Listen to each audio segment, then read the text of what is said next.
Chapter से हमने ये सीखा कि किस तरीके से कंज्यूमर्स हमारे लिए इंपॉर्टेंस रखते हैं। अगर कंज्यूमर नहीं है तो हमारा बिजनेस भी नहीं है। तो अब ये वाला चैप्टर हमें बताएगा कि वो कंज्यूमर अपने आप को किस तरीके से प्रोटेक्ट कर सकता है। क्यों? क्योंकि आपको भी पता है एज अ कंज्यूमर, आप लोगों ने भी कहीं ना कहीं ये चीज फील करी होगी कि कंज्यूमर को क्या किया जाता है, ठगा जाता है। बहुत सारी ऐसी अनफेयर ट्रेड प्रैक्टिसेस होती हैं जिससे कंज्यूमर्स को लूटा जाता है। ठीक है, तो पिछले चैप्टर ने हमें एक स्टेटमेंट दी that consumer is said to be the king in the market, कि हम यहाँ पर कोशिश करते हैं ना ये जानने की कि कंज्यूमर के नीड्स क्या हैं, कंज्यूमर की वांट्स क्या हैं, तो कंज्यूमर किंग है। लेकिन हमेशा से ऐसा नहीं था। पहले की मार्केट को बोला जाता था कि वो मार्केट थी प्रोडक्ट ओरिएंटेड। प्रोडक्ट ओरिएंटेड का मतलब होता है कि मार्केट में पहले प्रोडक्ट आता था और अपने आप उसकी डिमांड अराइज होती थी, यानी कि कस्टमर से पूछा नहीं जाता था कि आपको क्या चाहिए। पहले मैन्युफैक्चरर अपना प्रोडक्ट लॉन्च करता था, उसके बाद अपने आप कंज्यूमर्स की डिमांड आती थी। तो इसलिए वहां पर बोला जाता था caveat emptor, let the buyer beware, यानी कि वहां पर बायर को सावधान होने की जरूरत है कि हम तुम्हारे अकॉर्डिंग सामान नहीं बना रहे हैं। अगर तुमने हमसे दुश्मनी करी तो तुम्हें सामान नहीं मिलेगा। यहाँ पर सेलर, उस टाइम पे सेलर था सबसे ऊपर। क्यों? क्योंकि उस टाइम पे नंबर ऑफ सेलर्स कम हुआ करते थे। जब नंबर ऑफ सेलर्स कम थे तो सप्लाई कम होती थी। इस वजह से बायर को बिवेयर रहने की जरूरत थी। लेकिन धीरे धीरे आपने देखा हमारी मार्केटिंग चेंज हुई, हम किस तरीके से प्रोडक्शन कॉन्सेप्ट से मार्केटिंग कॉन्सेप्ट तक पहुंचे। तो तब वहां तक आते आते ये हमारी जो अप्रोच थी ये चेंज हो गई और ये अप्रोच कन्वर्ट हो गई caveat venditor, let the seller beware.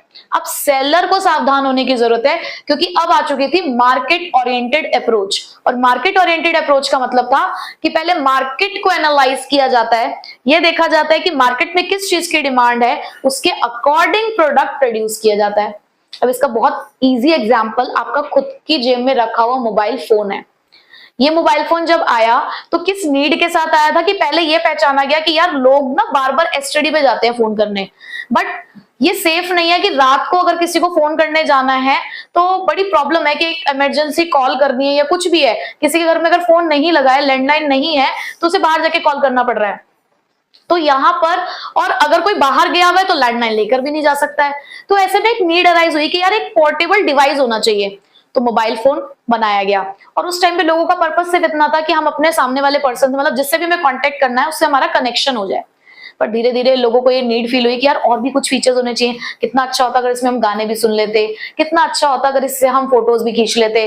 पहले बैक कैमरास की फोटो का ट्रेंड था, फिर इसका लोगों को लगा यार हर बार किसी को चूज करना पड़ता है, कोई हमारी फोटो खींचे, तो फ्रंट कैमरा की नीड अराइज हुई। और उसी के साथ साथ टच स्क्रीन आए। मतलब अब आप देखो कितने सारे चेंजेस आते चले जा रहे हैं। हर आए दिन आपको एक नई टेक्नोलॉजी उसके अंदर इन्वेंटेड होती दिख रही है। तो ये क्या है? ये लेट द सेलर बिवेयर ही तो है। सेलर क्या कर रहा है? बार बार कंज्यूमर्स की डिमांड को देख रहा है, चेक कर रहा है और उसके अकॉर्डिंग प्रोडक्ट को डिजाइन कर रहा है। ठीक है, तो यहां पर अभी हमने ये समझा कि कंज्यूमर प्रोटेक्शन का क्या कॉन्सेप्ट है, मतलब क्या उसका एक थीम थी। ठीक है, अब what is consumer protection? Consumer protection है क्या? आप किस चीज को कह रहे हो कंज्यूमर प्रोटेक्शन? किस चीज से प्रोटेक्टेड कराना चाहते हो अपने कंज्यूमर को? किस चीज के लिए उन्हें प्रोटेक्शन चाहिए? So it refers to the act of providing adequate protection to the consumer against the exploitative and unfair trade practices of the manufacturers and the service provider। यहां पर हम कंज्यूमर प्रोटेक्शन की बात कर रहे हैं कि जितने भी मार्केटर्स हैं या कोई सर्विस प्रोवाइडर है, अगर वो किसी भी तरीके की एक्सप्लॉइटेटिव या अनफेयर ट्रेड प्रैक्टिसेस करता है तो उसके अगेंस्ट हमें कंज्यूमर को प्रोटेक्ट करना है। जैसे डिफेक्टिव प्रोडक्ट दे देते हैं, कोई अनसेफ प्रोडक्ट दे रहे हैं, या उनकी सर्विस कम है, या उसके अलावा उन्होंने कोई ऐसी एडवर्टाइजमेंट हमें शो करी जिसके अंदर कहा कुछ गया और हमें सामान कुछ मिला, या फिर ब्लैक मार्केटिंग हो रही है। तो इन सभी चीजों से हमें अपने कंज्यूमर्स को क्या करना है? प्रोटेक्ट करना है। ठीक है, अब एक और क्वेश्चन अराइज हुआ, क्यों जरूरत है कंज्यूमर प्रोटेक्शन की? क्या इंपॉर्टेंस है? अगर ये कंज्यूमर प्रोटेक्शन स्टार्ट किया गया तो इसकी इंपॉर्टेंस क्या है? एक कंज्यूमर के पॉइंट ऑफ व्यू से अगर हम देखें तो क्या है कंज्यूमर प्रोटेक्शन, क्यों जरूरी है, क्या इंपॉर्टेंस है? तो उसकी इंपॉर्टेंस ये 3 पॉइंट्स हमारे रिफ्लेक्ट करते हैं, जिसमें सबसे पहला है कंज्यूमर इग्नोरेंस, सेकंड है अनऑर्गेनाइज्ड कंज्यूमर, और थर्ड है wide spread exploitation of consumer. अगर मैं पहले पॉइंट की बात करूं, कंज्यूमर इग्नोरेंस, तो मैं आप सबसे पूछना चाहती हूं, क्या आप लोगों को एज अ कंज्यूमर अपने राइट पता है? क्या आपको ये पता है कि अगर आपके साथ कोई धोखाधड़ी होती है तो कहां जाना होता है? नहीं पता ना? तो ये देखो लाइव एग्जाम्पल है कंज्यूमर इग्नोरेंस का, कि हमारा जो आज के बहुत सारे ऐसे कंज्यूमर्स हैं जिन्हें पता ही नहीं है कि एज अ कंज्यूमर उनके राइट्स क्या हैं और उनको उसका क्या क्या रिलीफ्स अवेलेबल है, कि अगर उनके साथ कोई धोखाधड़ी हो जाती है तो क्या रिलीफ्स उन्हें मिलेंगे, उन्हें ये भी नहीं पता। तो ये बहुत जरूरी है कि हम उन्हें एडुकेट करें कि उनके राइट्स क्या हैं और उनके क्या रिलीफ्स हैं। और ये चैप्टर आप लोगों को भी अब ये सारी बातें बता देगा।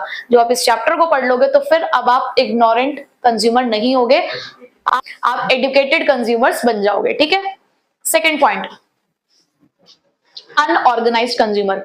अब क्या होता है ना कि कल को सपोज करो आपके साथ कोई धोखाधड़ी हुई, किसी एक सेलर ने आपके साथ धोखा कर दिया, अब आप उसके पास वापस गए प्रोडक्ट वापस करने के लिए, वो नहीं मान रहा है। अब आप सोचते हो कि यार 10 रुपए का वो प्रोडक्ट है, चलो मार कुटाई तो एक अलग चीज है, 10 रुपए का एक प्रोडक्ट है, आप सोचते हो कि 10 रुपए की चीज के लिए कौन धक्के खाएगा कोर्ट में जाके, कौन केस लड़ेगा। तो एक सिंगल कंज्यूमर ना कई बार क्या होता है पीछे हट जाता है, बट वहीं पे जब वो चीज ग्रुप में हो जाती है ना तो एक स्ट्रेंथ मिलती है। तो यहाँ पर उन्होंने यही बोला कि कंज्यूमर्स ना हमारे अनऑर्गेनाइज्ड है, तो जरूरत है कि उन सभी कंज्यूमर्स को ऑर्गेनाइज किया जाए in the form of consumers organisation, जो कंज्यूमर्स के इंटरेस्ट को प्रोटेक्ट करेंगे, उनके इंटरेस्ट के लिए काम करेंगे। यानी कि अगर आपको लगता है कि यार आप नहीं कर सकते हो ये चीज, तो आपके लिए वो कंज्यूमर ऑर्गेनाइजेशन काम करेगा। और ऐसे बहुत सारे कंज्यूमर ऑर्गेनाइजेशन फिलहाल काम कर भी रहे हैं, बट स्टिल अभी वो इतने ज्यादा स्ट्रॉन्ग और पावरफुल नहीं हुए हैं। तो जब तक वो ऑर्गेनाइजेशन पावरफुल नहीं हो जाते तो तब तक हमारे कंज्यूमर्स को प्रोटेक्शन देने की जरूरत है ताकि वो लोग अपने लिए लड़ सके। ठीक है, third, wide spread exploitation of consumer. अब ये तो हमें पता ही है कि हमारे कंज्यूमर्स को एक्सप्लॉइट किया जा रहा है बहुत सारे तरीके की अनफिटेड प्रैक्टिसेस के थ्रू, जैसे कि प्रोडक्ट में डिफेक्ट्स आ जाते हैं, अडल्ट्रेटेड प्रोडक्ट है, अडल्ट्रेशन है, मिलावटी सामान मिल रहा है हमें, अनसेफ प्रोडक्ट हम इस्तेमाल कर रहे हैं, फॉल्स या मिसलीडिंग एडवर्टाइजमेंट है। जैसे आपने एक सर्फ है, उसका मैं नाम नहीं लूंगी, लेकिन उसकी एडवर्टाइजमेंट में दिखाते हैं कि बिल्कुल व्हाइट हो जाते हैं कपड़े, और उसमें ये भी बोलते हैं कि आपके हाथों को कोई नुकसान नहीं देगा क्योंकि इसमें नींबू और चंदन है, जबकि वहीं उस एडवर्टाइजमेंट में बिल्कुल नीचे बहुत बारीक बारीक से लिखा होता है कि इसके अंदर कोई नींबू और चंदन नहीं है। तो यहाँ पर क्या है कि देखो एक पर्सन जो उस चीज को नहीं पढ़ रहा है वो तो ये सोचेगा ना कि हाँ यार इसमें नींबू चंदन है, ये हमारे हाथों को नुकसान नहीं पहुंचाता, वो खरीद लेगा। तो कहीं ना कहीं ये एडवर्टाइजमेंट क्या होती है, मिसलीडिंग एडवर्टाइजमेंट है। एक बहुत पुरानी फेयरनेस क्रीम है जो आज भी चल रही है, जिसका नाम बदल गया, मैं फिर से नाम नहीं लूंगी। अब उसमें क्या था, उसमें ना एक एडवर्टाइजमेंट आई थी, तो उसमें उन्होंने कुछ ऐसे लोग खड़े कर रखे थे और उन्होंने वो फेयरनेस क्रीम लगाई और वो गोरे हो गए। अब ऐसे देख के ना जाने कितने सारे लोगों ने काम करना शुरू किया होगा, बट उन्हें तो वो सॉल्यूशन नहीं मिला ना। तो ये फॉल्स और मिसलीडिंग एडवर्टाइजमेंट होती है।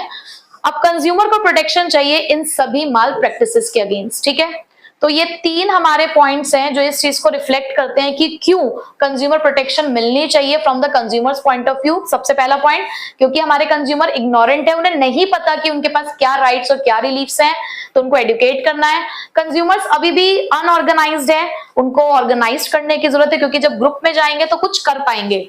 वाइड स्प्रेड एक्सप्लॉयटेशन है, बहुत ज्यादा एक्सप्लॉयटेशन अभी भी चल रहा है, आप सुनते भी होंगे अपने आसपास भी। तो इन सभी चीजों से प्रोटेक्शन देने की जरूरत है।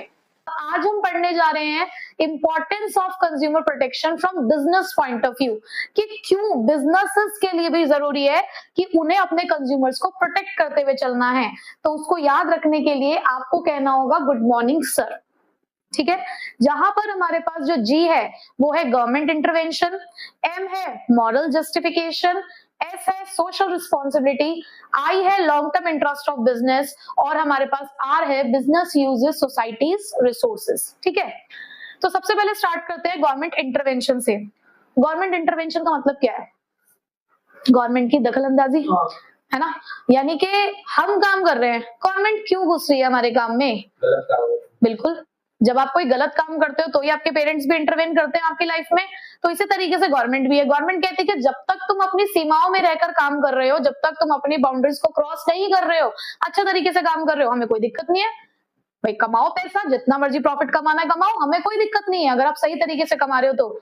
लेकिन अगर आपने कोई भी ऐसा काम किया जिसके अंदर आप धोखाधड़ी कर रहे हो लोगों के साथ, तो वहां पर फिर हमें घुसना पड़ेगा, आपके ऊपर लॉ बनाने पड़ेंगे, नए नए पेनल्टीज लगानी पड़ेगी, पनिशमेंट देनी पड़ेगी। ठीक है, तो अगर आप नहीं चाहते कि भाई कोई आके आपके बिजनेस में इंटरवेन करे, तो अपना काम सही से करो। तो पहला पॉइंट यही है गवर्नमेंट इंटरवेंशन का, that any unfair trade practices invite the government intervention which may hamper the image of the business. कि अगर आप कोई भी अनफेयर ट्रेड प्रैक्टिसेस करते हो तो गवर्नमेंट आएगी, घुसेगी आपके बिजनेस में और ये आपके बिजनेस इमेज को खराब कर देगा। जब मार्केट में ये नाम उठेगा कि भैया गवर्नमेंट ने इनके ऊपर लॉ बना दिया है, पेनल्टी लगा दी है, पनिशमेंट झेल रहे हैं ये, तो उससे क्या होगा, मार्केट में आपका नाम खराब होना शुरू हो जाएगा।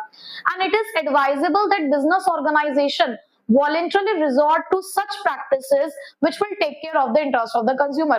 तो इसीलिए हर बिजनेस को ये एडवाइस किया जाता है कि आप खुद अपनी मर्जी से ही ऐसी प्रैक्टिसेस को फॉलो करो जो कंज्यूमर्स की भलाई के लिए हो, ना कि उनके नुकसान के लिए। ठीक है, पहला पॉइंट क्लियर कि क्यों जरूरी है। Second point, moral justification. ये हमारी मॉरल ड्यूटी भी तो बनती है, हमारा बिजनेस एथिक्स भी तो यही कहता है कि आपको सही तरीके से पैसा कमाना है, गलत तरीके से पैसा नहीं कमाना। So it is the moral duty of any business to take care the consumer interest and avoid any form of exploitation. ये हमारी मॉरल ड्यूटी भी बनती है कि भाई जिन लोगों से हम अपना बिजनेस चला पा रहे हैं, हम उन लोगों के साथ धोखाधड़ी ना करें, जिनकी वजह से ये बिजनेस इतना बड़ा हो रहा है, उनके साथ किसी भी तरीके की एक्सप्लॉइटेशन नहीं करनी। So a business must avoid the unfair trade practices like black marketing and adulteration. अच्छा, वो मूवी तो आपने देखी होगी ना, नायक, अनिल कपूर वाली। उसमें आपने देखा कि जब वो एक दिन का सीएम बना तो उसने ऐसे बहुत सारे लोगों के लाइसेंस कैंसिल कर दिए, जैसे कि वो पीडीएस सिस्टम चलता है हमारा, पब्लिक डिस्ट्रीब्यूशन, हाँ बिल्कुल ऐसे ही, उसने ऐसे दे लो इसका लाइसेंस कैंसिल करो। तो पब्लिक डिस्ट्रीब्यूशन सिस्टम चल रहा था, एक दुकान पे वो गया, वहां पे वो क्या कर रहे थे, जब लोगों को सामान दे रहे थे तो कम वेट का सामान दे रहे थे, उनकी जो वेइंग मशीन थी उसके नीचे चुंबक लगी हुई थी, मैग्नेट लगी हुई थी, तो जिसकी वजह से क्या हो रहा था, लोगों के पास कम सामान जा रहा था। तो जब वो पकड़ा गया तो फिर पनिशमेंट हुई। तो ये मॉरल ड्यूटी है यार, तुम लोग राशन की दुकानें चला रहे हो, वो किसके लिए बनाई गई है, जो पॉवर्टी लाइन से बिलो है, तुम उन लोगों को भी ठग रहे हो, तो ये तो कितना गलत है ना। तो ये आपकी मॉरल ड्यूटी नहीं है। ठीक है, तो यहाँ पर वो कहते हैं कि मॉरली भी ये जस्टिफाइड है कि इस तरीके की चीजों में इन्वॉल्व नहीं होना है। Third, social responsibility. Class 11th में एक चैप्टर था आपका बिजनेस स्टडीज में, सोशल रिस्पॉन्सिबिलिटी, कि कोई भी बिजनेस सोशल रिस्पॉन्सिबिलिटी के बिना नहीं चलाया जा सकता। एक बात बताओ, अगर आप अपने वर्कर्स से ज्यादा काम कराओगे, पैसा कम दोगे, तो वो क्या बहुत टाइम तक आपके यहाँ पर टिक पाएगा? नहीं। जहां उसे अच्छी अपॉर्चुनिटी मिलेगी वो आपका बिजनेस छोड़कर चला जाएगा। जो इन्वेस्टर्स हैं, जिन लोगों ने आपके यहाँ पे पैसा लगाया है, अगर आप उन्हें अच्छा रिटर्न नहीं दोगे तो क्या वो आपके बिजनेस में अपना पैसा इन्वेस्टेड रखेंगे? नहीं, वो विड्रॉ कर लेंगे। अगर तुम अपने सप्लायर को टाइम से पैसा नहीं दोगे जिससे तुम्हें उधार पे सामान दिया है, तो अगली बार वो देगा क्या? नहीं ना। इसी तरीके से अगर एक कस्टमर को धोखा मिला तुमसे, एज अ बिजनेस पर्सन आपने कस्टमर को ठग लिया, एक बार ठगने में तुम कामयाब हो गए, बट जब उसे ये पता चल जाएगा तो क्या वो दूसरी बार तुम्हारे पास आएगा? नहीं आएगा। तो वो यही कहते हैं कि देखो, आपकी सोशल रिस्पॉन्सिबिलिटी है। एक बिजनेस ऑर्गेनाइजेशन पैसा कमाता है कैसे? या तो अपने गुड्स को बेचकर या सर्विसेज प्रोवाइड करके। लेकिन अगर आपने इन्हीं गुड्स को बेचते टाइम या ये सर्विसेज देते टाइम आपने उनके साथ धोखाधड़ी कर दी, तो फिर वो आपके पास दोबारा वापस नहीं आएगा। So consumer form an important group among the many stake holders and their interest has to be well taken care of. तो ये इतने सारे लोगों की जो मैंने आपसे बात करी कि शेयर होल्डर है, आपका सप्लायर है, आपके एम्प्लॉइज हैं और आपके कंज्यूमर्स हैं, अगर इनमें से किसी के साथ भी आप गलत करते हो तो आपका जो कंज्यूमर है, इन सभी में एक बहुत इंपॉर्टेंट स्टेक होल्डर है, तो उसके इंटरेस्ट को आपको क्या करना है? प्रोटेक्टेड करते हुए चलना है। Next, long term interest of the business. एक बिजनेस होता है जो कम समय के लिए चल रहा है, एक बिजनेस है जो लंबे समय के लिए चल रहा है। अगर आप अपने बिजनेस को बहुत लंबे समय तक चलाना चाहते हो, आप चाहते हो कि यार आज के लिए बिजनेस नहीं कर रहे हम कर रहे हैं इन फ्यूचर, हमें टिके रहना है मार्केट के अंदर, सालों साल हमारा बिजनेस चलता रहे। आपने देखा होगा बहुत सारे बिजनेस ऐसे हैं जो कितने साल पुराने हैं। एमडीएच कितना पुराना है? पुरखों से चलता आ रहा है। रिलायंस है, कहीं ना कहीं पुरखों से ही चलता आ रहा है। उन्होंने अपना बिजनेस एस्टैब्लिश किया, उन्होंने मार्केट में अपनी एक रेपुटेशन क्रिएट करी है, इसीलिए लोग एक्सेप्ट कर रहे हैं उन बिजनेसेस को।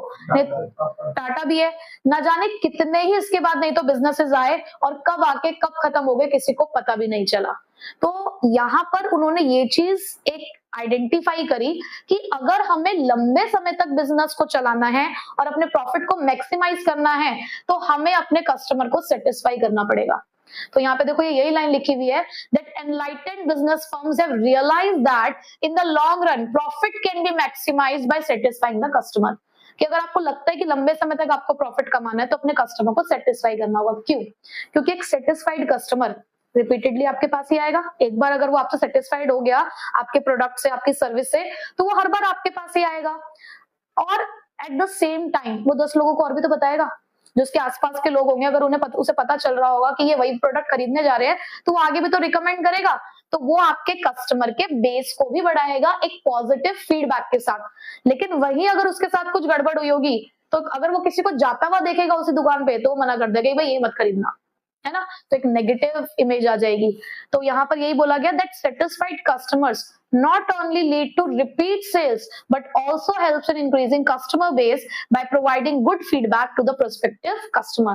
एक अच्छा फीडबैक देके वो आपका कस्टमर बेस को भी इंक्रीज करने में हेल्प करते हैं। ठीक है, next, business uses societies resources. Business जो है वो सोसाइटी के रिसोर्सेज का इस्तेमाल करते हैं। वही अब जिनकी वजह से हम खा रहे हैं, अगर उन्हीं के साथ हम धोखा कर दे तो ये गलत है। तो एक बिजनेस जितने भी रिसोर्सेज का इस्तेमाल कर रहा है वो सोसाइटी के है। It's belong to the society, so they have a responsibility to supply such products and render such services which are in public interest and would not impair the public confidence in them। तो क्योंकि आप society के resources का इस्तेमाल करते हो तो ये आपकी रिस्पॉन्सिबिलिटी बनती है कि आप उन्हें ऐसे प्रोडक्ट दो, ऐसी सर्विसेज दो कि उनका कॉन्फिडेंस बिल्डअप हो आपके प्रोडक्ट में, इम्पेयर ना हो। इम्पेयर का मतलब खराब ना हो, एक नेगेटिव इमेज ना बने आपकी, पब्लिक का कॉन्फिडेंस बिल्डअप हो आपके प्रोडक्ट के अंदर, आपकी सर्विसेज के लिए। ठीक है, तो ये 5 पॉइंट्स ये रिफ्लेक्ट करते हैं कि क्यों consumer protection business point of view से इंपॉर्टेंट है। एक तो कि आप नहीं चाहते कि गवर्नमेंट आके आपके बिजनेस में इंटरवेन करे, दूसरा ये मॉरली जस्टिफाइड है कि हमें बिजनेस को सही तरीके से करना है, कंज्यूमर को एक्सप्लॉइट नहीं करना। ये हमारी सोशल रिस्पॉन्सिबिलिटी भी बनती है क्योंकि एक बार अगर हमने उनको नाराज कर दिया तो वो वापस लौटकर हमारे पास नहीं आएंगे। और अगर हम लंबे समय तक अपने बिजनेस को चलाना चाहते हैं, प्रॉफिट कमाना चाहते हैं, तो हमें अपने कस्टमर को सेटिस्फाई करना होगा। और क्योंकि हमें बिजनेस के रिसोर्सेज सोसाइटी से ही मिलते हैं, तो भी हमें रिस्पॉन्सिबिलिटी हमारी ये बनती है कि हम उनको सही प्रोडक्ट और सर्विसेज दें। ठीक है, अब स्टार्ट करते हैं कंज्यूमर प्रोटेक्शन एक्ट 2019। देखो ये जो कंज्यूमर प्रोटेक्शन एक्ट 2019 है, ये हमेशा 2019 का एक्ट नहीं था, पहले ये था कंज्यूमर प्रोटेक्शन एक्ट 1986। ठीक है, फिर उसके बाद 2020 के अंदर भी कुछ इसके अंदर अमेंडमेंट हुए और 19 में भी कुछ अमेंडमेंट्स हुए, यानी कि इस एक्ट के अंदर कुछ चेंजेस किए गए। और क्योंकि वो चेंजेस 2019 के टाइम पे किए गए थे, मतलब जो कहते हैं ना एक ड्राफ्ट जो बना था इसका एक्ट का, वो 2019 में बनाया गया, इसलिए इस एक्ट का नाम भी बदलकर क्या कर दिया गया था फिर, consumer protection act 2019। So Consumer Protection Act 2019 has replaced the Act 1986 and seeks to widen its scope in addressing the consumer concern। यानी कि 1986 के एक्ट में भी बहुत सारी ऐसी बातें लिखी हुई थी जो कंज्यूमर्स को प्रोटेक्ट करने के लिए जरूरी थी, बट कुछ और अब देखो 1986 से और आज के टाइम पे क्या चीजें बदली नहीं होंगी, बदली होंगी ना। तो उन सब चीजों को ध्यान में रखते हुए उन्होंने एक्ट्स के अंदर अपने कुछ चेंजेस किए, और चेंजेस करने के बाद उन्होंने जो हमारा कंज्यूमर कंसर्न था उसके स्कोप को और ज्यादा बढ़ाने के लिए एक नए एक्ट के साथ शुरुआत करी, which is consumer protection act 2019। अब इसका मेन एम क्या है? इसका एम है to protect and promote the interest of the consumer. Consumer protection act है तो किसके लिए काम करेगा? कंज्यूमर्स के लिए, कि हमें अपने कंज्यूमर्स के इंटरेस्ट को प्रोटेक्ट भी करना है और प्रमोट भी करना है। और उन्होंने कुछ अथॉरिटीज भी सेटअप करी ताकि सही समय पर हम अपने कंज्यूमर्स के बीच जो भी डिस्प्यूट्स हैं, जो भी उनकी कंप्लेंट्स हैं, हम उसको सेटल डाउन कर सके। ठीक है, और यही consumer protection act 2019 as a consumer आपको कुछ राइट्स देता है जिनको हम बोलते हैं कंज्यूमर राइट्स। तो यहाँ पे उन 6 कंज्यूमर राइट्स के बारे में हम डिस्कशन करेंगे, और आज आपको भी पता चलेगा कि एज अ कंज्यूमर आपके खुद के कौन कौन से राइट्स हैं। जो हमने पढ़ा था ना कि हमारा कंज्यूमर इग्नोरेंट है, उसे पता ही नहीं है कि उसके पास कौन कौन से राइट्स अवेलेबल है। तो आज के बाद आप इस चीज के लिए तो इग्नोरेंट नहीं होगे, एक इग्नोर्ड कंज्यूमर नहीं हो, क्योंकि आज से आपको पता चल जाएगा कि आपके राइट्स क्या है। सो कंज्यूमर राइट्स को याद रखने के लिए आप हायर कर लीजिए CS। तो कैसे याद रखना है इसको? Higher CS। तो हायर CS से हमारे पास निकले हैं 6 राइट्स, जैसे कि right to be heard, right to be informed, right to seek redressal, right to consumer education, right to choose and right to safety। तो सबसे पहले right to heard की बात करते हैं, बट मैंने हायर CS बनाने के लिए लिखा तो ऐसे ही है, लेकिन पढ़ाऊंगी मैं सबसे पहले राइट टू सेफ्टी। सबसे पहले राइट पढ़ते हैं अभी फिलहाल हम right to safety. Right to safety का राइट कहता है कि एज अ कंज्यूमर आपके पास ये राइट है कि आप खुद को उन सभी गुड्स और सर्विसेज से प्रोटेक्टेड रख सकते हो जो गुड्स आपके लिए हार्मफुल साबित हो सकते हैं।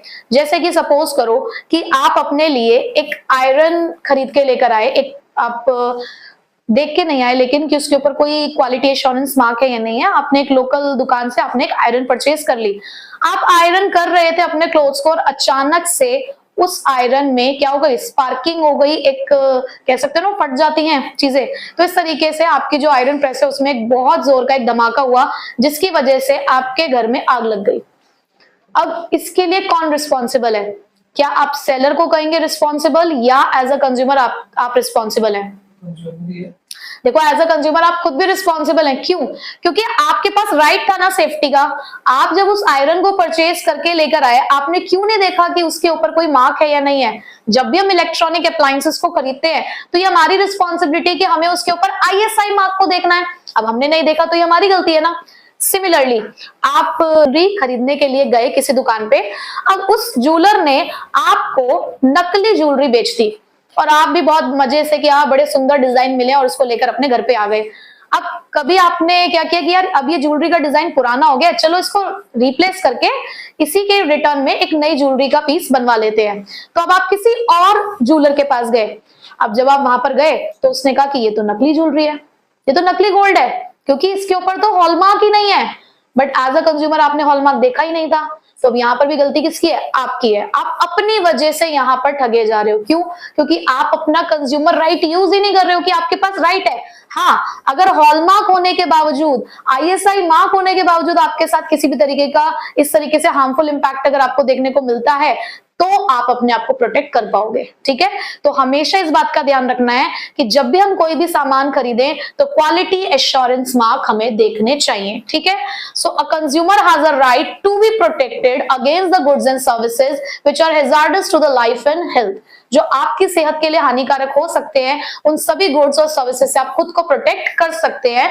So consumer are educated to buy the products with quality assurance marks. तो इसलिए कंज्यूमर को ये सिखाया जाता है, बताया जाता है कि जब भी आप सामान खरीदे तो प्लीज क्वालिटी एश्योरेंस मार्क को चेक करें। नेक्स्ट हम पढ़ते हैं राइट टू चूज। हर कंज्यूमर के पास ये राइट है कि वो वेराइटीज ऑफ प्रोडक्ट्स में से अपनी पसंद का जो प्रोडक्ट है उसे चूज कर सकता है। मतलब कि आप किसी दुकान पे गए, ठीक है, अब आप जिस दुकान पे गए तो हमारे राजू जी ने लक्स की एड देखी टेलीविजन पे जिसपे एक बहुत सी सुंदर सी एक हीरोइन उस साबुन को इस्तेमाल करती है और ये देखते हैं कि उसकी जो त्वचा है बहुत कोमल हो जाती है। तो राजू जी ने सोचा कि क्यों ना हम भी अपनी त्वचा को कोमल और साफ सुथरा बनाएं। तो इन्होंने जब वो एडवर्टाइजमेंट देखी कि कोमल त्वचा हो जाती है उस साबुन से, तो ये गए दुकानदार के पास और इन्होंने जब दुकानदार से कहा कि भाई साहब एक लक्स का साबुन दे दो, तो उन्होंने पूछा क्यों, किसके लिए चाहिए? उसने कहा अपने लिए चाहिए, तुम्हारे भाई के लिए चाहिए। तो उसने देखा कि यार तुम लेडीज वाला साबुन क्यों इस्तेमाल कर रहे हो, तुम तो यार सिंथॉल इस्तेमाल करो, ये वाइल्ड स्टोन इस्तेमाल करो, कहाँ तुम लक्स वक्स के पीछे भाग रहे हो। वो जबरदस्ती इसको कह रहा है कि नहीं यार यही लो, यही वाला ब्रांड लेना है आपको, इसी से ना हो तुम। अरे तुम छोड़ो, फिर तुम्हारे अंदर कीटाणु बहुत है, तुम डिटॉल ही ले जाओ, यार लक्स मत लेके जाओ। अब यहाँ पर क्या इसके राइट का उल्लंघन नहीं हो रहा है? इसके पास राइट है, राइट टू चूज। तो यहाँ पर राइट टू चूज ये कहता है कि एज अ कंज्यूमर आपके पास फ्रीडम है कि जो मैन्युफैक्चरर आपको वेराइटीज ऑफ प्रोडक्ट दे रहा है in terms of brand, in terms of quality, in terms of prices, तो आप उसमें से चूज कर सकते हो। और यही रीजन है कि जो मैन्युफैक्चरर्स है वो आपको अलग अलग क्वालिटी, अलग अलग प्राइस और अलग अलग ब्रांड्स के सामान दे रहे हैं। ठीक है, तो ये कहां से निकल कर आया? Right to choose. ठीक है, नेक्स्ट जब हम पढ़ेंगे राइट टू बी इन्फॉर्म्ड। अब राइट टू बी इन्फॉर्म्ड ये कहता है कि जब भी हम कोई प्रोडक्ट को कंज्यूम करते हैं तो एज अ कंज्यूमर हमारे पास ये राइट है कि उस प्रोडक्ट के बारे में सारी जानकारी हमें मिलनी चाहिए। ठीक है, अब आपने देखा होगा कि जब आप कोई भी प्रोडक्ट खरीदते हो, जैसे कि मेरे हाथ में, ठीक है, मेरे हाथ में फिलहाल अभी एक ही प्रोडक्ट है, ये मार्कर, या कोई भी और प्रोडक्ट अगर आपके पास हो तो आपके पास लेबल होता है ना उस पे। अभी पीछे हम मार्केटिंग चैप्टर पढ़ के आए हैं, जिसमें हमने क्या पढ़ा कि आपके प्रोडक्ट से रिलेटेड सारी जानकारी होती है उस लेबल के ऊपर, date, manufacturing date, expiry date, MRP, और क्या इंग्रेडिएंट्स है उसके, क्या डायरेक्शन टू यूज है, सब कुछ होता है ना। तो ये क्यों होता है, क्यों प्रोवाइड कर रहा है एक मार्केटर? क्योंकि उसके पास क्या है, right to be informed. So a consumer has a right to have a complete information about the product he intends to buy. तो हर कंज्यूमर के पास ये राइट है कि उसके पास कंप्लीट इंफॉर्मेशन होनी चाहिए उन सभी प्रोडक्ट्स के बारे में जिसको वो खरीदने जा रहा है, जैसे कि उसके इंग्रेडिएंट, प्राइस और क्वालिटी। और यही रीजन है कि आपको हर प्रोडक्ट के साथ क्या मिल रहा है, लेबल। ठीक है, अब नेक्स्ट हम पढ़ते हैं राइट टू बी हर्ड। जब हम परेशान होते हैं तो हमें क्या चाहिए जब परेशानी में होते हैं? एक इंसान जो हमारी उस बात को सुन ले, जिससे कि हमारा जो दिल है वो हल्का हो जाए। तो एज अ कंज्यूमर जब आपके साथ धोखाधड़ी हुई, जब आपको लगा कि यार ये प्रोडक्ट तो गलत निकल गया, ये सर्विसेज पूरी नहीं मिली हमें, तो आपके पास ये राइट है कि आप उनको फोन कर सकते हो और उनसे बहुत सारी प्यारी प्यारी बातें कर सकते हो।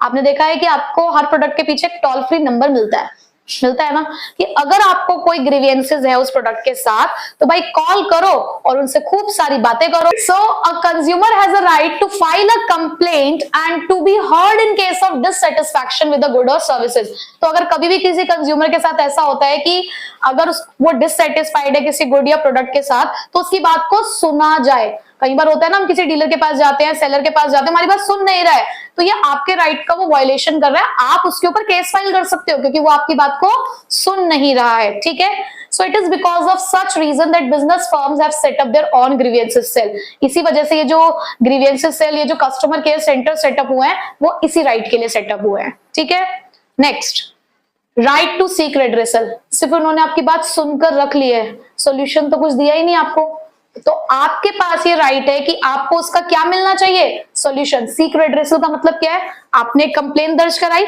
उस कंप्लेन के ऊपर सुनवाई होने के बाद आपको क्या मिलना चाहिए, उसका सॉल्यूशन। ठीक है, so consumer has a right to get relief in case of product or service falls short of his expectation.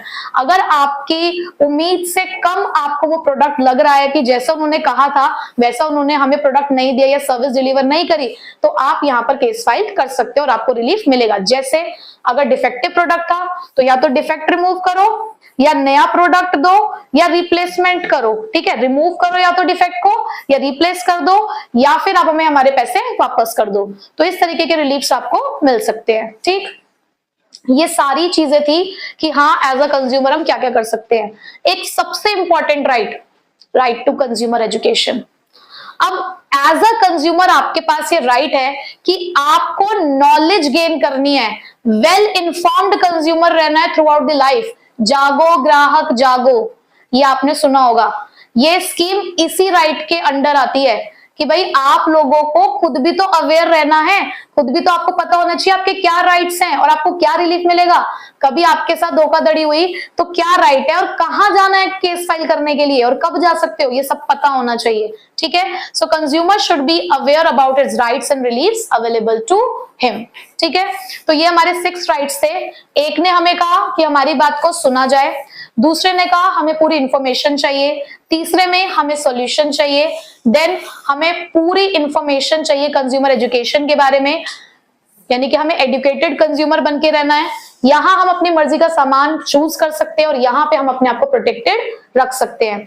और इसी के साथ मैं आपको ये भी कहूंगी कि ये 90 to 100% चांसेस है कि आपको ये क्वेश्चन पेपर में देखने को जरूर मिलेगा। लास्ट ईयर भी आया था, डायरेक्ट भी आ सकता है, केस स्टडी भी आ सकती है। ये एक ऐसा टॉपिक है जो डायरेक्ट और केस स्टडी दोनों के लिए इंपॉर्टेंट है, और मैं तो कहूंगी बिल्कुल छोड़ के नहीं जाना क्योंकि आएगा ही आएगा। ठीक है, हाँ जी। सो नेक्स्ट टॉपिक है हमारा कंज्यूमर रिस्पॉन्सिबिलिटी। हमने लास्ट क्लास में ये तो पढ़ लिया कि कंज्यूमर राइट्स क्या होते हैं, हमारे अधिकार क्या है, बट भैया अधिकारों के साथ साथ जिम्मेदारियां भी आती हैं। तो एज अ कंज्यूमर आपकी कुछ रिस्पॉन्सिबिलिटीज भी बनती हैं। अगर आप अपनी रिस्पॉन्सिबिलिटी सही से पूरा करोगे तभी कंज्यूमर राइट्स को भी इस्तेमाल कर पाओगे। तो सबसे पहली आपकी रिस्पॉन्सिबिलिटी है कि जब भी आप सामान को मार्केट में खरीदने जाओ, बी अ वाइज कंज्यूमर। हमेशा समझदारी के साथ काम लो। ऐसे ही ये नहीं कि हाँ ठीक है आज मन कर रहा है कि कार खरीदने हैं और चल दिए किसी भी शोरूम में और उसने तुम्हें 8 लाख की कार 9 लाख में बेच दी, ये तो तुम बेवकूफ बन के खुद आए हो। जब आपको पता है कि आपको कोई एक चीज खरीदनी है तो पहले उसकी जानकारी खुद लो कि अलग अलग जगह पर क्या क्या प्राइस चल रही है, कौन सा डीलर कितनी प्राइस ऑफर कर रहा है, कौन कौन से वेरिएंट्स अवेलेबल है, मतलब ये सारी जानकारी आपको होनी चाहिए। So a consumer should have a knowledge about the market. ठीक है। Second responsibility is quality conscious. हम कई बार ना अपने पैसे बचाने के चक्कर में लोकल चीजों की तरफ चले जाते हैं। ठीक है, समटाइम्स हम लोकल चीजें खरीद भी सकते हैं, बट हमें जो ऐसी चीजें होती हैं जिसके लिए हमें लगता है कि नहीं यार ये चीज क्वालिटी वाली होनी चाहिए, स्टैंडर्ड वाली होनी चाहिए, क्योंकि ये हो सकता है कि कल को हमारे लिए हार्मफुल हो सकती है, तो ऐसी चीजों को ना आप स्टैंडर्डाइज ही खरीदो। हमेशा स्टैंडर्डाइज प्रोडक्ट्स खरीदो जिसपे आपको क्वालिटी एश्योरेंस मार्क मिलते हो। अब जैसे कि इलेक्ट्रॉनिक अप्लायंसेस के लिए हम ISI मार्क देखते हैं, आप ज्वेलरी खरीदते हो तो हॉलमार्क देखते हो, आप कोई फूड प्रोडक्ट खरीदते हो तो FPO देखते हो, कोई एग्रीकल्चर प्रोडक्ट खरीदते हो तो एग मार्क देखते हो। तो ये सारे मार्क आपको इस चीज की गारंटी देते हैं कि ये जो प्रोडक्ट है ये सारे क्वालिटी स्पेसिफिकेशन से पास आउट हो चुका है, सारी टेस्टिंग हो चुकी है, उसके बाद ये मार्केट में आया है। तो कई चीजों के लिए हमें ये क्वालिटी मार्क्स देखने चाहिए जब भी हम उन्हें खरीद रहे हैं। ठीक है। Third one is use the product safely. कुछ चीजें ऐसी होती है जिनको इस्तेमाल करने से पहले उनसे जुड़े रिस्क हमें देख लेने चाहिए। जैसे कि कोई आप गैस स्टोव खरीद के लेकर आए हो, ठीक है, अब उसको किस तरीके से यूज करना है, या कोई आप पर्टिकुलर एक मशीन खरीद के लेकर आए हो, आपको उसको पहले देख लेना चाहिए कि क्या इंस्ट्रक्शंस लिखी हुई हैं इसके ऊपर इसको यूज करने के लिए। आप कोई मेडिसिन अगर खरीद के लेकर आए हो तो उसके ऊपर भी कई बार ना डोसेज लिखा होता है कि इतने से इतने पर्सन को इतनी ही डोसेज लेनी चाहिए उसके लिए। तो ये सारी चीजें हमें पढ़नी चाहिए। Must refer the labels carefully. Labels को ध्यान से पढ़ो। जैसे कि नॉर्मली हम पैकेट वाला मिल्क यूज करते हैं, या फिर हम मसाले इस्तेमाल करते हैं, आजकल तो पैक्ड ही आते हैं मसाले भी, या फिर आप ब्रेड वगैरह भी कंज्यूम करते हो, सबके ऊपर एक एक्सपायरी डेट होती है ना। बट समटाइम्स हम क्या करते हैं, हम चीजों को इग्नोर कर देते हैं, हम देखते नहीं है। तो हमेशा देखना चाहिए, जब लेबल प्रोवाइड हो रहा है आप ही के लिए हो रहा है तो उसको देखो, MRP क्या है, मैन्युफैक्चरिंग डेट क्या है, एक्सपायरी डेट क्या है, क्या इंग्रेडिएंट्स हैं उसके अंदर, तो वो सारी चीजें हमको देखनी चाहिए। उसके बाद इंसिस्ट ऑन कैश मेमो, क्योंकि अगर आप कैश मेमो नहीं लेते हो तो कल को अगर आप किसी प्रोडक्ट से डिससेटिस्फाइड हो या कोई सर्विस आपको सही नहीं लग रही है तो आप कैसे ये बात प्रूफ करोगे कि आपने उस पर्सन से सामान खरीदा है। तो ये एक एविडेंस की तरह काम करेगा आपके लिए अगर आपके पास वो बिल होगा तो। ठीक है। तो हमेशा कोशिश करनी चाहिए कि जब भी हम सामान खरीदे तो हम अपने दुकानदार से क्या लें, एक बिल लें। उसके बाद must be honest. Black marketing क्यों बढ़ रही है, हम बढ़ावा दे रहे हैं, तो हमें ये सब चीजें नहीं करनी है ना। अगर कोई एक सामान आपको लीगल तरीके से मिल रहा है, फिर से वही बात है कि हम कुछ पैसे बचाने के चक्कर में या कुछ फॉर्मेलिटीज को पूरा करने से बचने के लिए हम खुद भी तो ब्लैक मार्केटिंग को प्रमोट करते हैं ना। तो हमें पहले ऑनेस्ट होना होगा, पहले ईमानदार हमें होना होगा। कई बार होर्डिंग्स हो जाती है। होर्डिंग्स का मतलब क्या होता है कि स्टॉक कर लेना, किसी चीज को छुपा कर रख लेना, तो ये चीजें भी नहीं होनी चाहिए। Next, must file a complaint.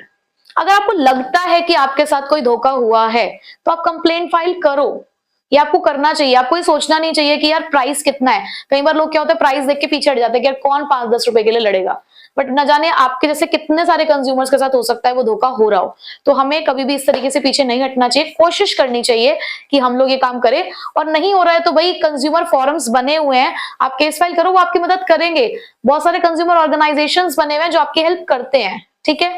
Next, form the consumer organisation. फिर से वही बात निकल कर आई कि आप अपने कंज्यूमर ऑर्गेनाइजेशन बना सकते हो जो बहुत एक्टिव रोल प्ले करते हैं कंज्यूमर को एडुकेट करने में, उन्हें उनके राइट्स के बारे में बताने में। Respect the environment. हमें खुद को भी ये ध्यान रखना है कि हमें एनवायरमेंट को रिस्पेक्ट करना। आपने देखा होगा मोस्टली जो जैसे बिस्लेरी की बॉटल होती है, जितनी भी हमारी मिनरल वाटर मिलता है, जो उसमें एक इमेज बनी होती है जिसके अंदर ये दिखा रखा होता है कि बॉटल को क्रश करके हम एक डस्टबिन में थ्रो कर रहे हैं। तो वो यही बता रहा होता है कि we should always respect our environment. हमें वेस्टेज को, लिटरिंग को, इन सब चीजों को अवॉइड करना चाहिए। And assert yourself to ensure that you get a fair deal. ये खुद को पता होना चाहिए कि आपने फेयर डीलिंग करी है, आपने किसी भी तरीके की खुद से एज अ कंज्यूमर धोखाधड़ी नहीं करी है। तो ये 10 आपकी रिस्पॉन्सिबिलिटीज है जो आपको पता होनी चाहिए एज अ कंज्यूमर। ठीक है। Next, meaning of a consumer. हम इतने देर से कंज्यूमर कंज्यूमर कंज्यूमर पढ़ते जा रहे हैं, now what is the meaning of consumer? As per consumer protection act 2019, ये एक प्रॉपर एक्ट में लिखी हुई डेफिनेशन है, इसको हम चेंज नहीं कर सकते, ठीक है। तो उसमें हर एक वर्ड का एक मीनिंग है, तो ध्यान से समझिएगा। उन्होंने कहा कंज्यूमर क्या है? A person who boys any good और अवेल्स एनी सर्विस, एक ऐसा पर्सन जिसने सामान खरीदा है या किसी सर्विस को अवेल किया है, यानी कि फील किया है फॉर अ कंसिडरेशन, एक कंसिडरेशन के लिए। अभी कंसिडरेशन का मतलब क्या होता है? कंसिडरेशन का मतलब कैश भी हो सकता है, काइंड में भी हो सकता है, मतलब सीधे मनी के फॉर्म में भी हो सकता है या अदर देन मनी भी हो सकता है। और वो consideration which has been paid और प्रॉमिस्ड, या तो हमने पैसा भर दिया या हमने प्रॉमिस कर दिया कि हम भर देंगे, हम आपको पैसा दे देंगे, और पार्टली पेड और पार्टली प्रॉमिस्ड, या हो सकता है थोड़ा पैसा दे दिया हो, थोड़े के लिए प्रॉमिस कर दिया हो कि 10,000 का सामान खरीदा, 8,000 दे दिया, 2,000 के लिए कह दिया कि अभी हम आपको ये पैसा दे देंगे। और under any scheme of deferred payment, या हो सकता है डेफर्ड पेमेंट हो, डेफर्ड मतलब लोन करा लियो, कोई ऐसी स्कीम मिल रही हो हमें तो उसके अगेंस्ट हमने सामान खरीद लिया है। अब जब भी हम कंज्यूमर की बात करते हैं तो हम ये मानकर चल रहे हैं कि ये जो ट्रांजैक्शन हो रही है हमारी कंज्यूमर के साथ, ये बहुत ऑनलाइन और ऑफलाइन हो सकती है। ये सिर्फ ऑफलाइन ट्रांजैक्शंस की बात नहीं हो रही है, ऑनलाइन ट्रांजैक्शंस की बात हो रही है। और जो भी ये कंज्यूमर है, किसी को कंज्यूमर हम तभी कहेंगे जब वो खुद कंज्यूम कर रहा हो सामान, अपने लिए उसने वो सर्विस ली हो। अगर वो उन चीजों को ले रहा है for the purpose of resale और कमर्शियल पर्पज, तो फिर वो कंज्यूमर नहीं है। बहुत फेमस ऐप है ना हमारी, एक Amazon भी है हमारे पास। तो इन सब पे आप एज अ कंज्यूमर भी जा सकते हो और एज अ ट्रेडर भी जा सकते हो। तो अगर आप वो सामान खरीद रहे हो इन ऐसी ऐप से क्योंकि आपको फर्दर आगे बेचना है, तो फिर आप कंज्यूमर नहीं हो, क्योंकि आपने कमर्शलाइजेशन कर दिया। बट अगर आप खुद के लिए खरीद रहे हो तो फिर आप कंज्यूमर हो, ठीक है, क्लियर। नाउ हम यहाँ पे कंप्लेंट की बात कर रहे थे कि हम केस दर्ज करा सकते हैं। कौन कौन केस दर्ज करा सकता है? खुद एक कंज्यूमर, कोई एक कंज्यूमर एसोसिएशन, यानी कि जो लोग अपना ग्रुप बना लेते हैं कंज्यूमर का, वो लोग भी कर सकते हैं। किसी कंपनी या किसी ब्रांड के अगेंस्ट एक सेंट्रल और स्टेट गवर्नमेंट भी केस फाइल कर सकती है। एक या एक से ज्यादा कंज्यूमर सेम इंटरेस्ट है, अगर उनका सबके साथ एक ही तरीके का धोखा हुआ है तो वो लोग भी केस फाइल कर सकते हैं। उसके अलावा सपोज करो कंज्यूमर की डेथ हो गई है किसी केस में, तो उसका लीगल रिप्रेजेंटेटिव केस फाइल कर सकता है। किसी माइनर के साथ कुछ गलत हुआ है तो उसके पेरेंट या लीगल गार्जियन केस फाइल कर सकते हैं। और एक सेंट्रल अथॉरिटी हमारे पास, कंज्यूमर प्रोटेक्शन एक्ट ने एक सेंट्रल अथॉरिटी बना रखी है, सेंट्रल कंज्यूमर प्रोटेक्शन अथॉरिटी। चाहे तो आप यहाँ पे ब्रैकेट में लिख सकते हैं central authority as per consumer protection act, ठीक है, अगर पूछ लिया गया तो सीसीपीए भी जो है केस फाइल कर सकती है, ठीक है। हम बात कर रहे हैं कौन केस फाइल कर सकता है, कौन कंज्यूमर होता है, करना कहाँ है केस फाइल, कब कहाँ कैसे केस फाइल कर सकते हैं, वो हमारा नेक्स्ट टॉपिक है। तो अब तक हम बात कर रहे थे राइट्स, रिस्पॉन्सिबिलिटी, केस फाइल करना है। अब कहाँ केस फाइल करना है, उसके लिए हमारे पास आ गया है टॉपिक रेड्रेसल एजेंसीज। रेड्रेसल का मतलब क्या होता है? सॉल्यूशन, यानी कि वो कौन सी एजेंसीज हैं जो आपको सॉल्यूशन देती हैं। तो कंज्यूमर प्रोटेक्शन एक्ट 2019 ने हमें 3 टायर मशीनरी दी है, यानी कि 3 लेवल पर हमें सॉल्यूशन दिया है कि कब कब आप कहां कहां जाकर केस फाइल कर सकते हैं, ठीक है। तो हमारे पास 3 है यहाँ पर एजेंसीज, जैसे कि एक है डिस्ट्रिक्ट कमीशन, सेकेंड है स्टेट कमीशन और थर्ड है नेशनल कमीशन। तो जो डिस्ट्रिक्ट कमीशन है ये कौन से लेवल पे सेटअप है? मैंने कहा 3 टायर मशीनरी है, इसका मतलब 3 अलग अलग लेवल पर है, डिस्ट्रिक्ट, स्टेट और नेशनल। तो district commission obviously district level पे होगी, स्टेट कमीशन स्टेट लेवल पे और नेशनल कमीशन नेशनल लेवल पे वर्क करती है। डिस्ट्रिक्ट कमीशन के अंदर कितने लोग होंगे आपको मतलब पता होना चाहिए, इनका कॉम्पोजिशन क्या है। जनरली जो इसका क्वेश्चन आता है वो केस स्टडी ही आता है, मतलब 99% चांसेस है कि आपको केस स्टडी का क्वेश्चन ही देखने को मिलेगा इस टॉपिक से, और क्वेश्चन आएगा तो जरूर, ठीक है। और अगर डायरेक्टली आता है तो कई बार ऐसे ही पूछ लेते हैं कि कॉम्पोजिशन क्या है, यानी कि कितने कितने लोग होते हैं यहाँ पर। तो डिस्ट्रिक्ट कमीशन की मैं बात करूं तो डिस्ट्रिक्ट कमीशन में एक प्रेसिडेंट और एटलीस्ट 2 मेंबर होने चाहिए। एटलीस्ट बोल रहे हैं, इसका मतलब ज्यादा भी हो सकते हैं, कम से कम 2 होने चाहिए अदर मेंबर। स्टेट कमीशन के अंदर एक प्रेसिडेंट और एटलीस्ट 4 मेंबर होने चाहिए। नेशनल कमीशन में भी सेम चलता है, एक प्रेसिडेंट और एटलीस्ट 4 मेंबर, ठीक है। ये तो हो गया कॉम्पोजिशन। इन्हें अपॉइंट कौन करता है?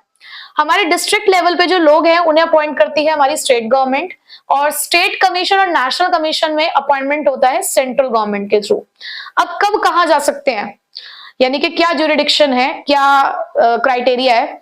अगर आप केस फाइल करने जा रहे हो और आपके value of goods and services 1 crore से ज्यादा नहीं है, अगर मैं कह रही हूं 1 करोड़ से ज्यादा नहीं है, इसका मतलब वैल्यू 10 रुपए, 5 रुपए, 1 रुपए, 2 रुपए कुछ भी हो सकती है, 1 करोड़ से ज्यादा नहीं होनी चाहिए, तो आप डिस्ट्रिक्ट कमीशन में जाओगे।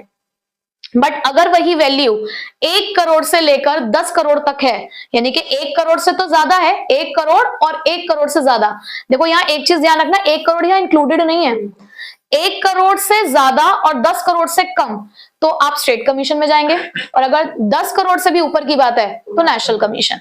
सिंपल सी बात क्या है, कब आप डिस्ट्रिक्ट कमीशन में जाएंगे, जब 1 करोड़ तक की बात हो। 1 करोड़ से अंदर अंदर अगर आपको केस फाइल करना है तो डिस्ट्रिक्ट, 1 करोड़ से लेकर 10 करोड़ तक के अंदर की बात है तो स्टेट कमीशन, 10 करोड़ से ऊपर नेशनल कमीशन। ठीक है, अब समटाइम्स ऐसा होता है कि यार हमने यहाँ अप्लाई किया था, कोर्ट मतलब ये जो कमीशन है उसने एक ऑर्डर पास किया, बट हम खुश नहीं है उसके ऑर्डर से, हमें लगता है कि नहीं हमें अभी न्याय नहीं मिला है, तो हम उस ऑर्डर के अगेंस्ट अपील कर सकते हैं। कब? इसके नेक्स्ट लेवल पे जा सकते हैं, यानी कि स्टेट कमीशन में, लेकिन उसके लिए एक लिमिट है, जिस दिन ऑर्डर पास हुआ होगा उसके 45 डेज के अंदर अंदर आपको अपील करना होगा। कहां पर? स्टेट कमीशन में। ठीक है, तो ये तो बात हुई डिस्ट्रिक्ट के लिए, बट यही अगर स्टेट में होता होगा तो, कि आप स्टेट कमीशन में गए, आप खुश नहीं हुए उनके ऑर्डर से, आप अपील करना चाहते हैं फर्दर, तो ये लेकिन यहां पर कहते हैं कि 30 डेज ही मिलेंगे, 30 डेज के अंदर अंदर आपको नेशनल कमीशन में आप जा सकते हो। नेशनल कमीशन में हुए हम तो, अगर हम नेशनल कमीशन में हमने केस फाइल किया हुआ था, उनके ऑर्डर से हम खुश नहीं हुए, तो भी हम केस फाइल कर सकते हैं हाईएस्ट अथॉरिटी पे, बट वो भी कब? With in 30 days of passing the order. कहां जा सकते हैं? Supreme court. तो उन्होंने आपको एक लेवल बता दिया, डिस्ट्रिक्ट से खुश नहीं हो स्टेट में जा सकते हो 45 डेज के अंदर, स्टेट कमीशन से खुश नहीं हो नेशनल में जा सकते हो 30 डेज के अंदर, नेशनल कमीशन से खुश नहीं हो सुप्रीम कोर्ट जा सकते हो 30 डेज के अंदर। ठीक है, तो रेड्रेसल एजेंसीज क्या है आपको समझ आ गया है? पक्का? ठीक है, इस चैप्टर में बिल्कुल एंड पे आ चुके हैं हम, ये अंतिम पड़ाव है हमारा इस चैप्टर का, जिसके अंदर हमने सब कुछ पढ़ लिया कि भाई कंज्यूमर प्रोटेक्शन कैसे की जा सकती है। कंज्यूमर प्रोटेक्शन एक्ट 2019 को इन डिटेल में हम पढ़ चुके हैं, मतलब जितना हमारे लिए पढ़ना जरूरी था एटलीस्ट उतना तो हमने पढ़ लिया है। मैं ये तो नहीं कहूंगी कि आप सब कुछ जान चुके हो, भाई अपने करिकुलम के रिगार्डिंग जितना भी आपको कंटेंट अवेलेबल है उतना आपने पढ़ लिया है। आपने ये पढ़ लिया कंज्यूमर राइट्स क्या है, रिस्पॉन्सिबिलिटीज क्या है, आप प्रोटेक्शन के लिए कहां जा सकते हो, कौन सी रेड्रेसल एजेंसीज हैं। अब वो रेड्रेसल एजेंसीज आपको क्या सॉल्यूशन देंगी, अब उसके बारे में हम पढ़ने वाले हैं। तो हमारा टॉपिक है रिलीफ्स और remedies available to a consumer, कि भाई कंज्यूमर के साथ धोखाधड़ी हुई, कोई एक्सप्लोटेटिव प्रैक्टिसेस हुई, कोई अनफेयर ट्रेड प्रैक्टिसेस हुई, तो उसको क्या सॉल्यूशन मिल सकता है। सबसे पहली बात, अगर आपको कोई प्रोडक्ट डिफेक्टिव निकला, भाई आप किसी के प्रोडक्ट से सेटिस्फाइड नहीं हो, आप किसी दुकान से एक वॉशिंग मशीन खरीद के लेकर आए, आप सेटिस्फाइड नहीं हो उस वॉशिंग मशीन से, कुछ दिक्कत लग रही है आपको उसमें, तो एज अ कंज्यूमर आप अपने सेलर से, उस दुकानदार से क्या सॉल्यूशन चाहोगे? खुद बताओ। ठीक करके दे, यानी कि या तो रिटर्न कर, बिल्कुल यस, यानी कि आप कह रहे हो कि या तो डिफेक्ट को रिमूव करके दे या फिर रिप्लेसमेंट करके दे दे, नई मशीन दे दे आपको बिल्कुल सेम स्पेसिफिकेशन के साथ, या फिर दोनों में से अगर कुछ नहीं हो पा रहा तो, या फिर वो हमारा क्या कर दे, हमें पैसा वापस कर दे। तो देखो 3 पॉइंट आपको ऐसे याद हो गए, remove the defects in goods और डेफिशिएंसी इन द सर्विस। तो पहला सॉल्यूशन यही मिला कि या तो डिफेक्ट रिमूव कर दो गुड्स में, या अगर सर्विस कम रह गई थी। अब सर्विस कम रहने का मतलब क्या है, आप एक कार अपनी सर्विसिंग कराने के लिए गए थे, उसने जो भी आपको स्पेसिफिकेशन दिया था कि सर्विसिंग में हम ये सारे काम आपको करके देंगे, भाई पॉलिशिंग कर देंगे, डेंटिंग पेंटिंग कर देंगे, या जो भी उसने अदर आपको चीजें कही थी कि वॉशिंग करके देंगे, तो वहां पर जब आप उसे पैसे देकर आए, उसने ये सारा काम आपको 6-7 हजार रुपए में कहा कि मैं करके दूंगा, लेकिन जब आप अपने कार की डिलीवरी लेने के लिए गए तो आपको सर्विस कम दी उसने वॉशिंग नहीं करके दी। तो यहाँ पर अब आप उससे क्या कह सकते हो कि भाई अपनी सर्विस की जो कमी है उसको पूरा करके दो।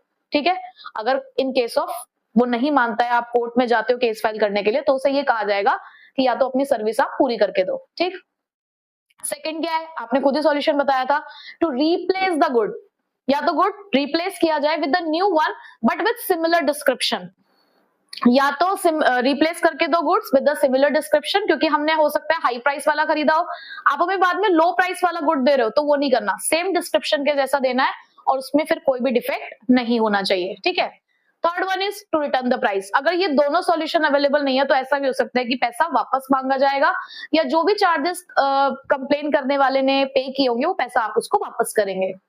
फोर्थ, अब समटाइम्स ऐसा भी हो सकता है कि हमें नहीं चाहिए, रिप्लेसमेंट भी नहीं चाहिए, हमें रिमूवल ऑफ डिफेक्ट भी नहीं चाहिए, हमें सिर्फ पैसा वो वाला नहीं चाहिए जितने का गुड या सर्विस थी, हमें इंजरी हो गई है आपके गुड की वजह से, कोई लॉस हो गया है, कोई हमने लॉस सफर किया है, कोई कुछ इंजरी हुई है, तो ऐसे में आपको क्या पे करना पड़ेगा? कॉम्पेंसेशन। कि आपकी लापरवाही की वजह से हमारे साथ कोई हादसा हुआ है तो उस हादसे की भरपाई के लिए आपको क्या पे करना पड़ेगा? कॉम्पेंसेशन। कोर्ट और क्या क्या ऑर्डर इशू कर सकता है? वो ये भी कह सकता है कि भाई अब आप किसी भी तरीके का अनफेयर ट्रेड प्रैक्टिसेस को फॉलो नहीं करोगे, आप डिसकंटिन्यू करो और फ्यूचर में आप उसको रिपीट नहीं करोगे। मतलब अगर कोई पकड़ा जाता है, अब जैसे आपने देखा होगा कि त्योहारों के टाइम पे मिठाइयों में खूब सारी मिलावट होती है, ठीक है, अगर अब आप पकड़े गए हो तो एक ऑर्डर ये भी तो पास किया जाएगा कि देखो ये काम अब आपको नहीं करना है, इन फ्यूचर भी नहीं करना है, जिसको डिसकंटिन्यू करो। उसके अलावा जो भी आपके हार्मफुल गुड्स यानी कि हैजार्डस गुड्स है और आपने ऑफर कर दिया, दुकानों में जा चुकी है मिठाई बिकने के लिए, वापस बुलाओ उन्हें, विड्रॉ करो उन सभी चीजों को, and not to offer the hazardous और अनसेफ गुड्स फॉर सेल। और अब आप ऑफर भी नहीं कर सकते ऐसे गुड्स को सेल पर्पस के लिए। टू सीज द मैन्युफैक्चरिंग मतलब स्टॉप कर दो ऐसे चीजों की मैन्युफैक्चरिंग को और ऐसी सर्विसेज को देना भी बंद कर दो। उसके बाद to issue the corrective advertisement. अब क्या होता है कि हम एज अ कंज्यूमर कई बार एडवर्टाइजमेंट देखकर किसी प्रोडक्ट को खरीदने जाते हैं। अब मैंने आपको एक बार पहले ही बताया था मार्केटिंग में भी कि हम एक फेयरनेस क्रीम की एड देख रहे हैं, वो कह रहे हैं कि इस तरीके से ये फेयर बनाती है, या एक पर्टिकुलर डीओ को लगा रहे हो आप और आपके पीछे लड़कियों की लाइन लग रही है। तो ये इस तरीके की चीजें ना कई बार कुछ लोगों को इन्फ्लुएंस कर देती है। अब इन्फ्लुएंस हो गया बंदा, आपका सामान उसने इस्तेमाल कर लिया, बट उसे तो धोखा मिल गया ना। तो ऐसे में भाई आप इस तरीके के एडवर्टाइजमेंट नहीं दोगे।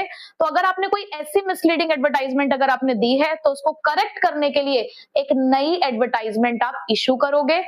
उसके अलावा आपको हो सकता है दूसरी पार्टीज को कुछ कॉस्ट बियर करनी पड़े आपको, यानी कि भरनी पड़े, जो जितना भी कोर्ट आपको ऑर्डर करेगा उतना पैसा आपको उसको भरना पड़ेगा। उसके अलावा टू सीज और desist from issuing any misleading advertisement, और आज के बाद आप ऐसी किसी भी तरीके की एडवर्टाइजमेंट आप नहीं दोगे, और जो पहले गलत एडवर्टाइजमेंट अब तक आ रही है उसे देना बंद कर दो। ठीक है, तो ये हमारे पास रिलीफ्स और रेमेडीज अवेलेबल है। अगर कभी भी आप रेड्रेसल एजेंसीज के पास जाते हो तो इस तरीके के सॉल्यूशंस आपको मिल सकते हैं। लास्ट टॉपिक हमारा कंज्यूमर अवेयरनेस। देखो ठीक है, लॉ हमें ये सारी चीजें दे रहा है, बट एज अ कंज्यूमर भी हमें अवेयर होने की जरूरत है, और उसके लिए बहुत सारे कंज्यूमर ऑर्गेनाइजेशन और एनजीओ काम कर रहे हैं। तो क्या रोल है कंज्यूमर ऑर्गेनाइजेशन और एनजीओ का, इसका केस स्टडी का क्वेश्चन भी आ सकता है। ठीक है, तो पहला पॉइंट है एडुकेटिंग द जनरल पब्लिक। इनका काम यही है कि हमें जनरल पब्लिक को एडुकेट करना है, उनके राइट्स, उनके रिलीफ्स, उनके रिस्पॉन्सिबिलिटीज के बारे में बताकर, कुछ ट्रेनिंग प्रोग्राम्स के थ्रू, सेमिनार्स के थ्रू, कुछ वर्कशॉप्स ऑर्गेनाइज करके।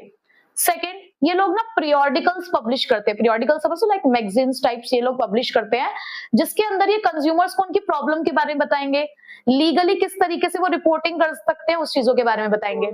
थर्ड, ये लोग क्या करते हैं, अलग अलग कंपनीज के प्रोडक्ट्स को रेंडमली पिक करते हैं और उन्हें लेबोरेटरीज में, मतलब जो ट्रस्ट वर्दी लेबोरेटरीज होती हैं, उनमें टेस्टिंग के लिए भेज देते हैं।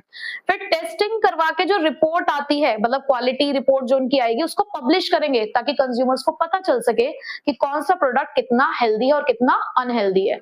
ठीक है, ये कंज्यूमर्स को एनकरेज करते हैं कि देखो कभी भी अगर आपके साथ कोई भी धोखाधड़ी होती है तो आपको प्रोटेस्ट करना है, एक्शन लेना है। अब कंज्यूमर क्या होता है, देखो डरता है, तो डरने वाली बात नहीं है, ये आपको लीगल असिस्टेंस भी देते हैं।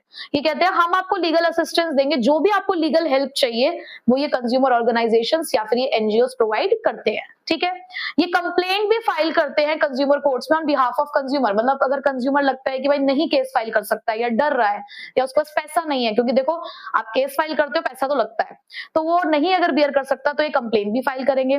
उसके अलावा ये हमेशा इनिशिएटिव लेते हैं कि जनरल पब्लिक के इंटरेस्ट में कभी भी अगर इन्हें लगता है कि कोई कंपनी गलत कर रही है तो जनरल पब्लिक के बिहाफ पे ये खुद जाएंगे कंज्यूमर कोर्ट्स में और केस फाइल करेंगे। ठीक है, तो ये था रोल ऑफ एनजीओ। अब कौन कौन सी ऐसी एनजीओ हैं जो ऐसा काम करती हैं, उससे कुछ 3-4 नाम जो है वो आपको पता होने चाहिए, जो मैं अभी आपको बताती हूँ। ठीक है, तो अब हमारे पास कुछ कंज्यूमर ऑर्गेनाइजेशन और एनजीओस के नेम है, आपको 4 से 5 नेम तो पता ही होने चाहिए, तो मैंने मेन और इजी वाले लिख दिए हैं। ये एक बड़ा इसलिए लिखा है क्योंकि कई बार ना कुछ केस स्टडी में ये वाला नाम दिखता है, इसलिए मैंने ये वाला लिख दिया जानबूझ के। तो हमारे पास जैसे है consumer coordination council, CCC Delhi में है, common cause Delhi, CCC, voice के नाम से दिल्ली में एक और हमारे पास कंज्यूमर ऑर्गेनाइजेशन है which is voluntary organisation in interest of consumer education. उसके बाद मुंबई ग्राहक पंचायत मुंबई में ही है, और कंज्यूमर एसोसिएशन कोलकाता। तो ये कुछ 5 नाम है हमारे सामने, एटलीस्ट इतना तो हम लोग पढ़ सकते हैं। और इसी के साथ consumer protection chapter complete as well as हमारा बिजनेस स्टडीज का सिलेबस भी आज कंप्लीट होता है।